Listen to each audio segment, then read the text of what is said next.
Magandang araw sa inyo lahat. Ito si Mike Padawan. Nakatuloy tayo sa pinaka-latest weather analysis na yung weekend po ng Sabado hanggang Lunes, Marso 9 hanggang 11, 2024. Ito po ang ating Tagalog version. Pinaglingkod sa inyo ng Typhoon 2000 in partnership with Naga College Foundation, Aboitiz Power, Bank of the Philippine Islands Sustainable with You program. Yung mga interested, para makita kung ano itong program nila, i-click lang po yung link dito sa may taas ng ating video o kaya sa Facebook video. Kapag nanonood kayo doon, punta lang po kayo sa description, sa may taas din itong video, makikita nyo yung link patungo sa BPI Sustainable with You. Okay, gayon din po ang sikat na hotel sa Naga City, ang Avenue Plaza Hotel. Ang lokal na gobyerno ng Naga City, headed by our Honorable Mayor Nelson Legacion at ang ating Honorable Congressman ng ikatlong distrito ng Camarines Sur, Congressman Gabby Bordado. Well, meron po tayong panibagong surge ng hanging amihan. Bagamat medyo mahangin po ito, ay hindi masyado po ang dalang ulan dahil po umiiral na yun yung epekto ng El Nino. Kaya may mga konting showers lamang po ang pwedeng maranasan dito sa may area po ng gitna at hilagang Luzon, lalo po ang silangang bahagi po nito. At bukas po hanggang Lunes, ito po ay bababa po sa Kabikulan at sa ibang portion po ng Kabisayaan.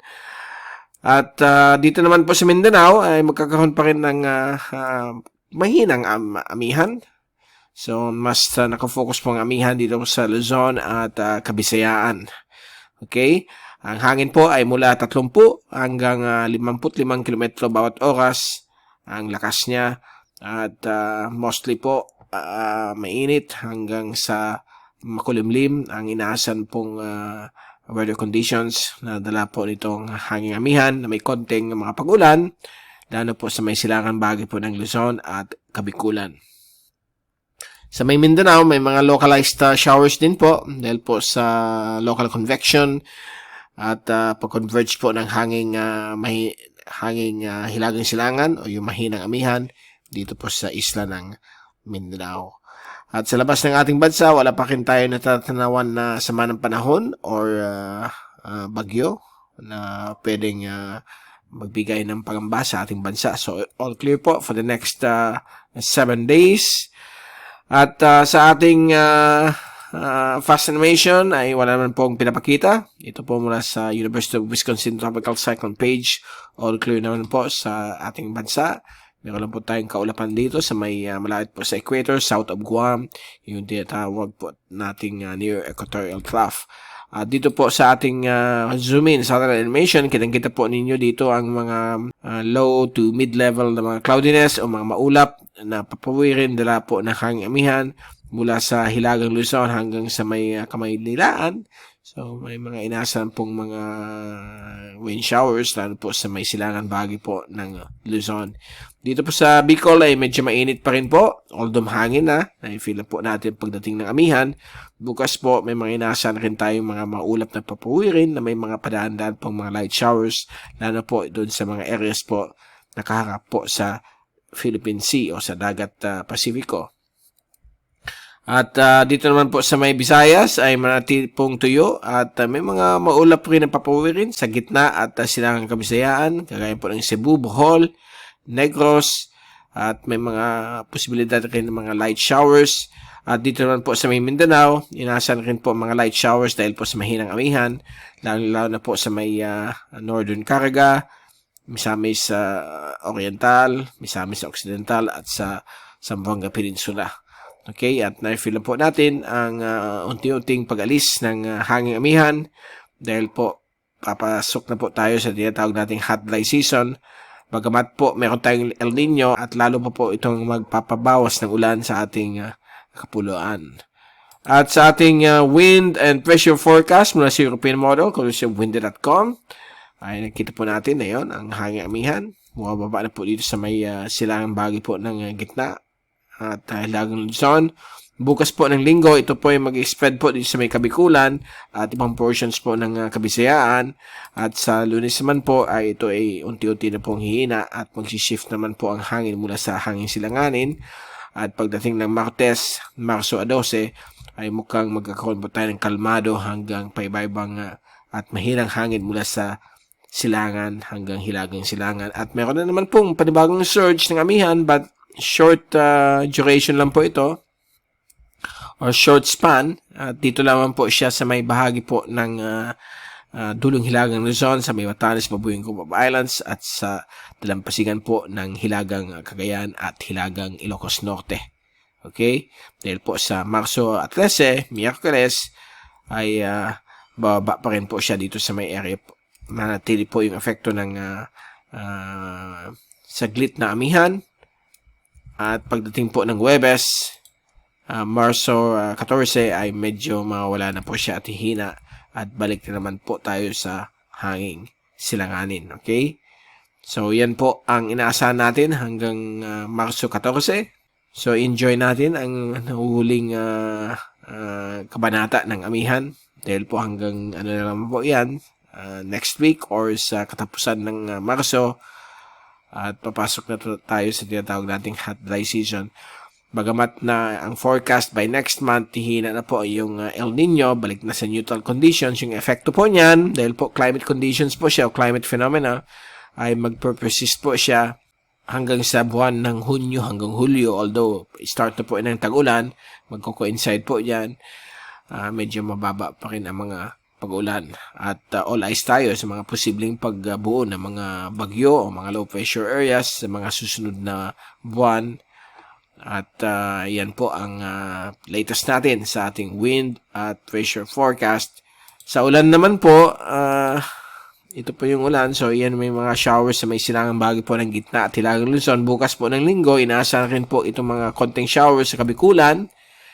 At sa Lunes, meron pa rin mga posibilidad ng mga showers sa Bicol at silangan Visayas dahil po sa amihan. At sa Martes, mawala na po siya. So, may posibilidad din rin magkaroon ng mahinang shear line kasi po pag tingin natin sa Sunday o sa Linggo, yan po yung shear line. So, may posibilidad, okay? Or kung putol po siya, ay yung hanging amihan na po ang magbibigay ng mga konting ulan.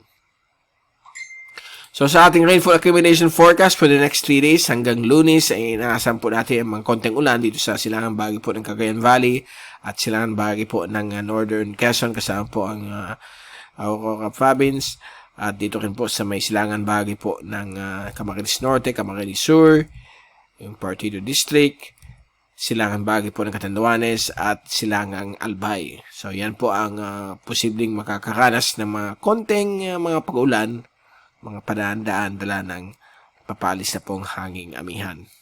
At may mga showers rin o graphic uplift o graphic precipitation dito po sa may bahagi po ng Mount Halcon sa may Mindoro Oriental at dito rin po sa may silangan bahagi po ng Southern Leyte. Ang Mindanao halos tuyo po. Ayan po ang inaasahan natin for the next 3 days. At sa forecast po sa alon mula sa European model, sa araw na ito ay mananatili pong nasa 1.9 or 2 meters ang alon sa may silangan karagatan ng Kabikulan, silangan karagatan ng Visayas hanggang dito po sa may silangan karagatan ng Mindanao. So nasa 1.5 to 2 meters ang laki ng alon at medyo mapanganib din yan sa mga maliliit na sasakyang pagdagat. Lalo na po dito sa may silangan bahagi po ng Luzon sa may dagat Pilipinas ay aabot po ng hanggang 3 metro ang taas ng alon. At dito naman po sa may kanluran bahagi po ng Ilocos Provinces sa may West Philippine Sea ay pwedeng umabot po na yung araw na ito ng 4 na metro. So medyo delikado po ito sa mga maliliit na sasakyang pangdagat, sa mga maliliit na sasakyang pangisda. So please take all necessary precautions. Sa ibang bahagi po ng ating bansa, dito po sa may inland waters ng Pilipinas, sa may Sibuyan Sea, Ragay Gulf, Sulu Archipelago, Bohol Sea, ay pati yung Visayan Sea, ay napakakalmado naman po ang alon hanggang sa 1.5 meters o light ang paglaki ng alon. At gayon din po dito sa ibang bahagi po ng West Philippine Sea, kasama po ang Calayan Island Group at Spratly Islands ay medyo tamang-tama naman po ang laki ng alon. Bukas po ng linggo, ito pong alon dala ng epekto ng amihan, ay bababa po sa may silangan na karagatan ng Kabikulan. Kaya abot po ng 3 meters dyan hanggang dito po sa may Samar o Eastern Samar at Eastern Mindanao. Ay sa Monday naman po ay aakyat po ng hanggang more than 2 meters, mga 2.5 ang inaasahan. So hanggang dito lamang po sa may east ng Kabikulan ang 3 meters ang taas ng alon, and hanggang sa Monday ito po ay bababa lang po dito sa 2.5 meters sa may silangan bahagi po ng Samar at Mindanao. So hindi naman po siya masyadong malaki ang alon, although mapanganib po ito sa mga maliliit na sasakyan pangdagat at mga maliliit na sasakyan pangisda. Okay? So medyo wag mo na po kayong pumalaot yan hanggang sa Martes kasi yan po ang pinapakita. Miyerkules next week, okay naman po magbalik ng fishing activities. Kaya lang meron naman pong bagong surge na pwede umawat po ng 3 to 4 meters dito po sa may West Philippine Sea, sa may dulong hilagang Luzon at silangan bahagi po ng Northern at Central Luzon sa Miyerkules po, March 13, dahil sa bagong surge ng amihan. But hina po siya kaagad pagdating ng Huwebes, Marso 14 at pwede umabot na naman po ng up to 2.5 meters ang alon dito sa may silangan bahagi po ng Luzon, Bicol at Eastern Visayas. The rest ay mananatili pong kalmado hanggang katamtaman po ang laki po ng alon. At pwede po magkaroon ng mga fishing activities po dito. Ganyan din po ang travel by sea. Okay? At bago tayong paalam, ito ang pinaka-latest Global Tropics Hazards Outlook ng Climate Prediction Center ng NOAA. Sa US po ito galing. Ini-issue po ito every Wednesday. At ito po yung latest at valid po ito for the next 2 to 3 weeks na kung saan yung third week ay mukhang nasa mataas ang uncertainty or mababa pa ang probability. Okay? So sa week 2, valid Marso 13 hanggang Marso 19, ay mukhang ang Pilipinas ay mananatili pong nasa epekto po ng El Nino at nasa more than 65% below average po ang mga ulan. Okay, so tuyong-tuyo po ang ating bansa at dito na po sa may Northern Australia, panahon pa rin ng mga bagyo sa kanila, yung cyclone season mula Nobyembre hanggang Abril, kaya may mga formation po dito, mataas ang probability baka magkaroon ng mga bagyo po dito. Okay? Samantala sa ikatlong linggo, which is very low ang probability o highly uncertain, valid Marso 20 hanggang Marso 26, ang Pilipinas ay mananatili pong tuyo ang panahon at more than 50% ang probability ng below average rainfall, lalong-lalo na po sa Mimaropa, Visayas at Mindanao. So yan po ang forecast sa ikatlong linggo, na kung saan yung probability, kaya na sinabi ko, ay medyo mababa po, okay? So, at least may idea kayo, at pwede pa pong magbago yan. So, by next Wednesday, meron naman tayong latest. Kung ano mangyayari po sa week 3, pupunta po yan sa may week 2, at dyan na natin malalaman kung anong epekto. Okay?